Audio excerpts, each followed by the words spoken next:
Hey everybody, welcome to the show. Welcome to NEAF 2025. Guess who I found? I know, I'm finally here. Yeah, it was missing last year. The gorilla wasn't hanging around, but found him this year. So it was absolutely great. Great to see you again, buddy. No, I missed your little face. I know. But I gave you a good bear hug, though. You did. He gave me such a bear hug. I think I actually broke some ribs. So it's okay. And I'm still trying to see if my feet touch the ground. It's been absolutely, day one was great. And I would say not as busy as previous years. I would agree with that. 2 years ago, it seems to be a lot more busier than this year. Yeah. So you got some new stuff, and we'll go over and have a look at those in a minute. I do have some new stuff, but I noticed that ZWO's got a lot of new stuff. If you weren't here, Simon gave a great presentation on the new stuff that ZWO is coming out with, and I'm honestly flabbergasted on how much stuff is actually coming out, and I'm hoping the crew and everybody is expecting a great turnout on the new stuff and great traction, because I'm like, ooh. So we have a look at some of the stuff, and I think we should. In fact, I think we're looking at looking at the first one. The first one. So this is the C-Star 30 Pro. So 30 Pro is a development of our C-Star range. But you'll notice it looks like a normal S30. Yep. But I did notice a couple of key things that I think a lot of people will notice and like, which there's another little lens up here. Yeah. And why go with that direction?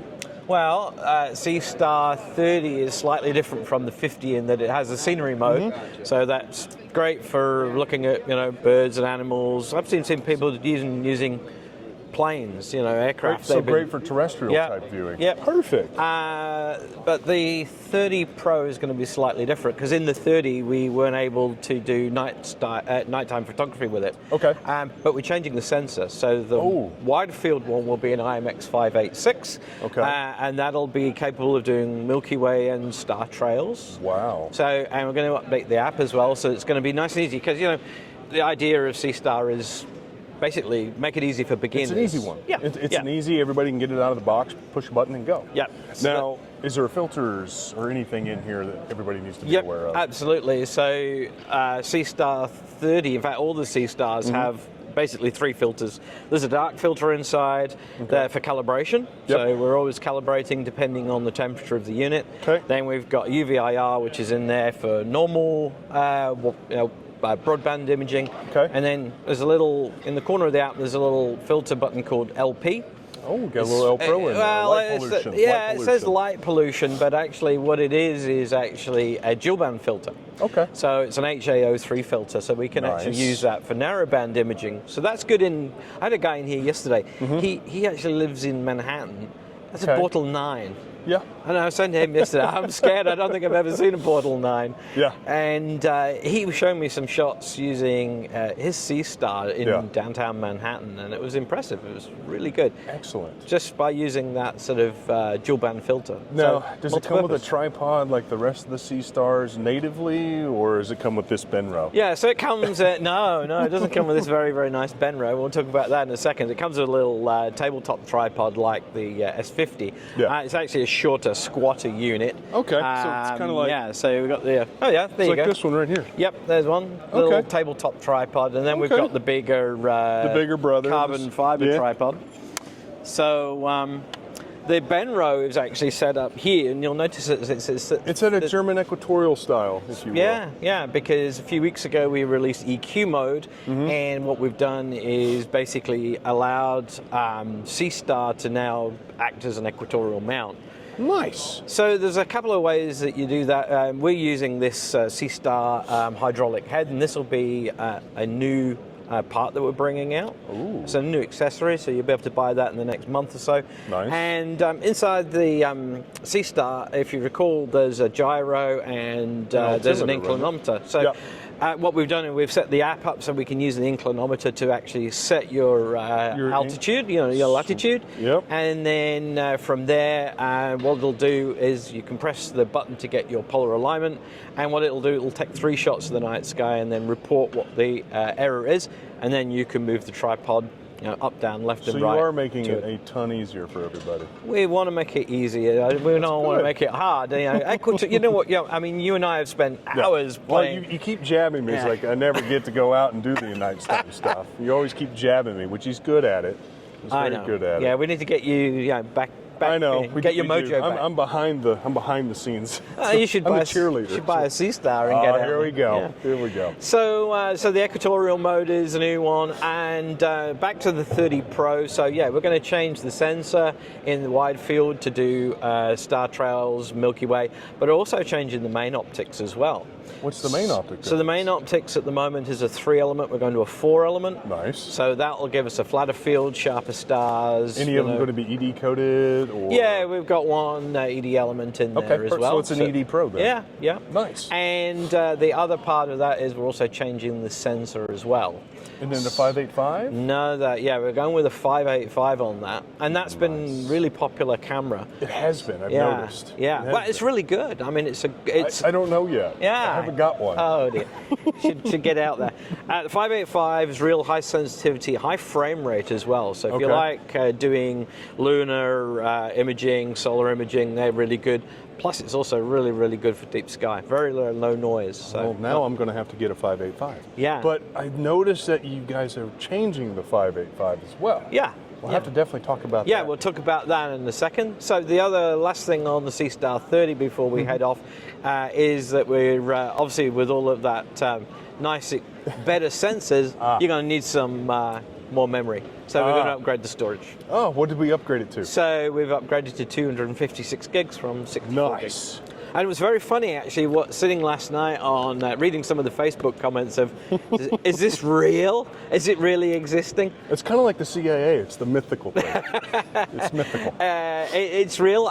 We think about June for ordering with basically delivery later in the year. It's honestly not a bad timeline. Yeah. Because you're right. You're still in the galaxy phase and the Milky Way phase at that point. There's only one little niggle is that we can't set the price at the moment. I'm not here about politics. I'm just here to talk about gear. Not me. We don't do politics on this channel, sir. No, you and I don't do politics anyway, buddy. No. So what you're saying, I mean, honestly, it's a great overall package. It's a nice little upgrade on what currently is out there on at least the 30 aspect. With the dual camera, if you will, from a wide angle to a more focused telescoped camera sensor. That's the beauty part. That's going to make easier for acquisition of targets, a lot easier to find. Making sure maybe it'll actually bring out more visual astronomers into it, or at least the kids aspect to identifying the stars. And that's always been one of those things that we got to get the younger generation involved. And I think these special tools will help in that. We're really struggling at the moment because in New Zealand we're finding that attendance at Astronomical Society, not in Canterbury, we're doing really, really well. We're actually growing really, really good. And actually we had a lot of people coming into the society that have got sea stars and actually coming in. But perfect. In terms of some of the societies, they're really struggling. And C-Star is actually bringing people into the hobby of astronomy that have never touched astronomy before.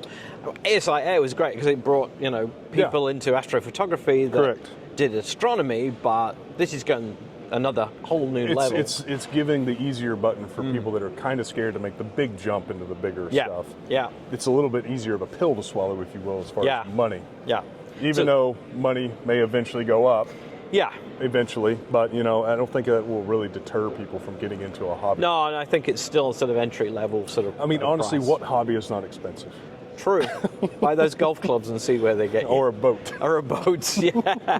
So you were talking about the 585. Yes. Should we go and have a look at a couple of new bits there and have a look at? I think we should. Yeah. Okay. Let's wander over there. Okay.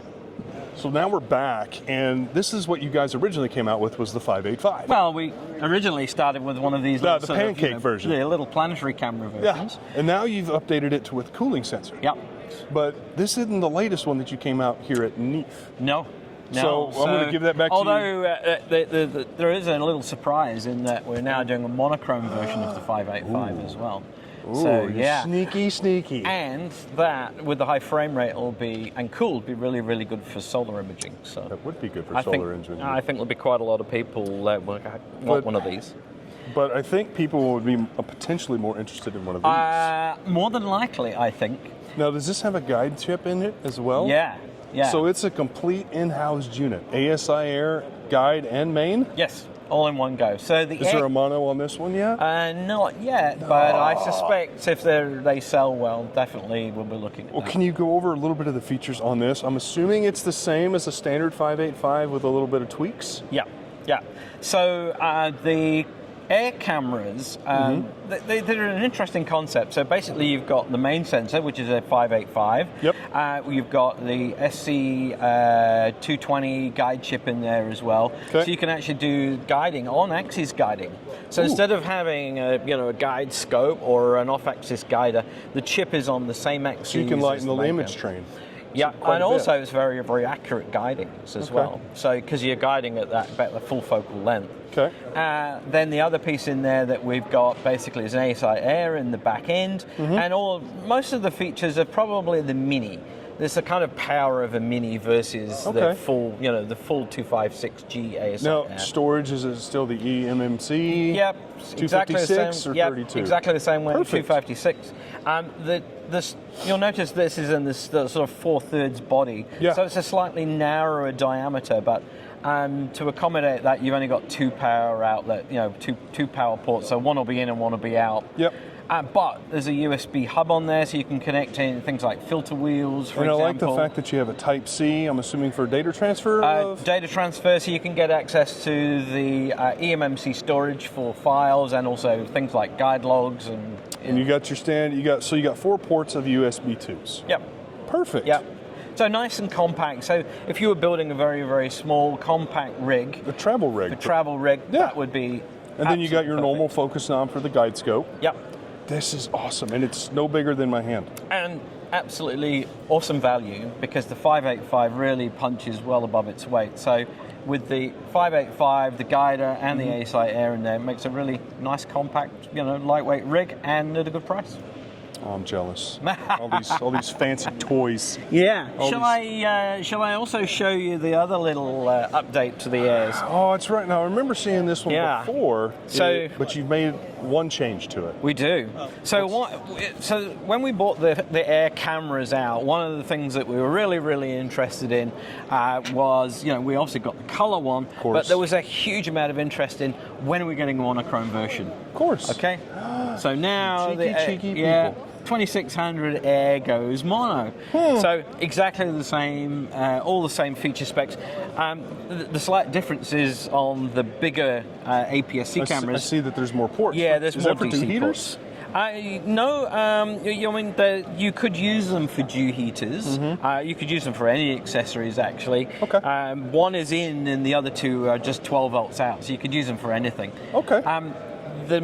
These are more like the mini ASI airs in that they don't switch the ports. Perfect. So they're just straight pass-throughs. Now, I do have to ask an obvious question, which I know the audience will eventually ask. How will they work with narrowband filters? Well, when I mean narrow, but you got the fast scopes, F2s with the 3 nanometers. Yeah. How does that guide chip handle that? Yeah, I would say from our experience, and if you go on to our videos in the past, you'll have a look and see we've actually done down to about F5 using around 5 nanometer filters. So yeah. Now so I know you've experimented with 3 nanometers. How does it fare? Is it capable of doing it? Yeah, it works okay. So I think that if you have a fast scope, if you have reasonably narrow filters, 5, 7 nanometer filters should be fine. If you have a slower scope and use tight filters, I think that'll be a challenge. Perfect. I guess we'll just have to wait and see how the MM goes. And granted, you have to stick around and hang out, because Simon will be your tester for that. Should we go and over because you've got a new surprise as well, haven't you? Well, you got more that we'll have to cover at a later basis. But yes, we can go swing over at my booth now. Okay, let's go and have a look at you. Okay. Okay. Now we're in my booth. Yeah, I mean, you know, like... We're just next door. We're not far. You know, one of the things that...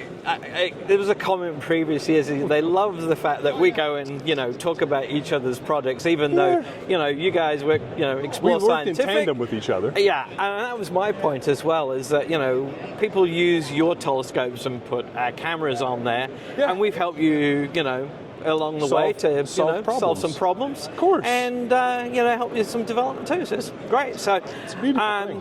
One of the things that I've tested in the past for you in the southern hemisphere has been your little EXOS mounts. But I noticed you've got something new here. The bigger brother. It's as big as me. This is the elder brother. So yes, so a couple years. What do you got? You know, last year we had this as well. This is it. The EXOS200. Okay. Now it's sitting here holding the 152 carbon fiber, which I know you love the FOC3 on it. I know you want. I like. Yo, pretty. Comes with 2 counterweights. Now, granted, it's not going to have this assembly of counterweights. It'll be white with the red stripe. So it's probably worth pointing out this is actually a kind of it's a rough first prototype. Yeah. First article, if you will. Now, the one thing that you will notice is there's a slot in the counterweight. That. Reason being, so it comes with 2 10-pound counterweights. You can have one sitting here to add weighted balance or weighted on the tripod to push it down. So just in case if you don't have to use 2 and you don't have to misplace it somewhere, you place it right there on the T-handle. And like me, when I misplace it on my foot. I cannot confirm or deny anything that you propose. I think it took about, you know, 6 months for the bruising to go down, but we'll not talk about that. But how much does the bruising happen when the shutter... Yeah. We'll not talk about that either. Dear, oh dear. So, we've made it all compact. We got rid of the silver box on the EXOS, from the EXOS 2. We made, it's kind of like a hybrid between the two. We put the PMC8 board inside the actual mount with a better Wi-Fi antenna. It's a shark fin antenna. Same motors. The beauty part about it is, so far I haven't thoroughly pushed it to the limit, but we're comfortably going to say it'll hold at least 45 pounds until I get back to the house and push the limit. See what it can do. You know, you have a polar scope, or for a pole master, which again, just in case it's a long-winded screw, you can adapt your pole master right in. It's a good catch. Slippery little sucker. So it is a slippery little sucker. The other beauty part about it is you can take it apart. That's the beauty part. So it's ultra portable. Yeah. Now, granted, eventually we'll take this off, but you got 3 lug screws here, and it literally just comes right off. You can actually lift all of the RA. You can lift the deck off, and then you can portable the RA with the tripod, and you're done. Okay. It makes it so much easier to break down. That way you're not lugging just a big piece of heavy machinery around and potentially dropping it, causing issues, and then you know how that goes. You know how that goes. That's excellent. Cool. But no, we've got to do one major test and make sure we get it in the southern hemisphere to make sure it works. Yeah, we'll give it a try out for you. And down in Christchurch. Oh, darn it. Yeah. No, it looks good. And it looks, you know, the same motors. Yep. A little bit beefier. You know, it'll slew. And I have to say, we do have, you know, quite a few people that watch, you know, Astroworkz, and also reach out to us on the ZWO Facebook pages. Yes. They use those little XS mounts, and I have to say, it's a pretty, it's a neat little mount. It is a neat little mount for the money. Yeah, it really is. So yeah, it'll be really, really good to see, you know, these in use. And I know, you know, you've got a nice saddle here. It's got, we do have the updated saddle. Yeah. To where we can do finally a Losmandy and a Vixen. Yeah, dual standard saddles. Yep. Really, really nice. Clutch knobs for the deck and the RA, just like the EXOS100 that you're familiar with. Yeah.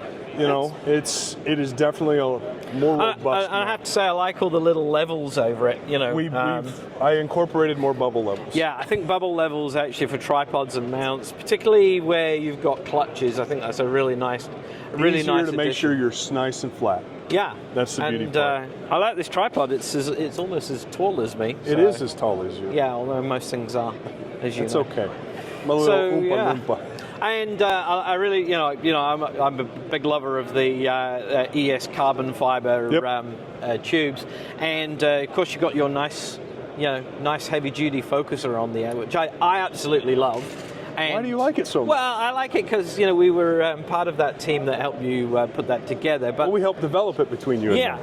and I really think actually that's a really big improvement over the stock focuses. So if you're an astrophotographer or put a big load on the end of those in terms of some kind of imaging train, I really think that focuser is a really good addition. So, well, I mean, you have the adaptability to put an EAF or any kind of electronic focuser on it if needed. It does use self-centering adjustment. That way, if you wanted to use a diagonal, 3-inch or 2-inch or 1.25 inches, you have that adaptability to it. And that's the beauty part. Of course, you've got the adapters for an imaging chain to put in there as well. We do. And of course, one of the great things, when they had, and that was an awesome piece of advice that you took on board, was to make it easy to put the EAF onto. So, big thumbs up for that. Gotta listen. Yeah, no, I think it's if you look at, and seriously, I think if you look at all the new scopes coming out now, I think a lot of them are they're starting to understand that those accessories and the ease of adding them is a big selling point. Adaptability process. It really absolutely. is. It makes your stuff more relevant. You keep up with the times. And stuff like that. Great. Well, so this is new. Yeah. There's buttons on the EAF. Why are there buttons? So this is a new EAF Pro. So why would it have buttons? Well, the EAF, as has been it's like sliced bread for it's a workhorse astrophotographers. Of any astrophotographer out there. Yeah, having autofocus is absolutely awesome. What we've done is, obviously with the new air cameras, having Bluetooth in them, so you can actually, that's the one little hidden thing. You sneaky. Yeah. So the air cameras actually have a Bluetooth connection in there, which if you have an AM5N that has Bluetooth, you can actually connect to the mount with actually no cables involved. So that's one cable out of the way. And actually, there's a little sneaky thing that you might not know. No. The ASI256G. You remember we lost the SD card off it? Yes. Yeah. Well, we lost the SD card, but we snuck in a Bluetooth transceiver in there, so you can actually use a 256G that if you don't have an SD card, you can actually then use the Bluetooth on it. You are sneaky. So the other thing we've got here is Bluetooth in the focuser. So you can get rid of another cable. So my next question is going to be where's the battery? And how many hours is stored in that battery? There is a little battery in here too. It's USB-C charged. Nice. That's an interesting question, actually, and I'm glad you asked me that. Yeah. How long would the battery last? Because, I mean, if I'm imaging at night, and I'm in 6 hours in we'll just say sub-zero temperatures, below freezing, how long will that last? It's a 2,500 milliamp hour battery. Okay, so that's a robust battery. And I guess the question of how long it lasts is how long are you going to use it for. If you're doing a normal imaging run through a normal night, you're not going to have an issue so with there's that. no draining even if it's on. It's only going to do it. It also has a little on-off switch as well, so you can actually turn it off when you're not using it. But you got to have it on when you're imaging, though. Yeah. So it'll be an interesting test that you'll have to do. And the little buttons, I think, we were thinking about this yesterday, and I think there's two ways of this. You could use the buttons to get sort of rough focus. Close, especially if you're doing solar, planetary, anything. Yeah. Or if you're a visual astronomer and wanted something a little more automated in terms of focusing, then you could use the buttons as well. That makes sense. Yeah. That makes sense. The body is the same size as the EAF, so... I noticed that the shaft is a little shorter compared to... Yeah, but I think, that what we've had a look at already here is that it's nice and easy to retrofit. It is. You can take off an EAF and put this on. Still comes with the same couplers if you decide to buy that one as well? Yeah, okay, it comes perfect. with the same bracket, same couplers and everything. Perfect. Cool. Awesome. Great. Well, that's about it with this one. Wish you all the success with this one. I look forward to seeing it, of course, buddy. Out there in the real world. Yay. Cool. I think that probably wraps us up for our sort of day 2 start. We'll hopefully maybe get a little bit more in the next days. We'll have a little bit more information on the C-Star30.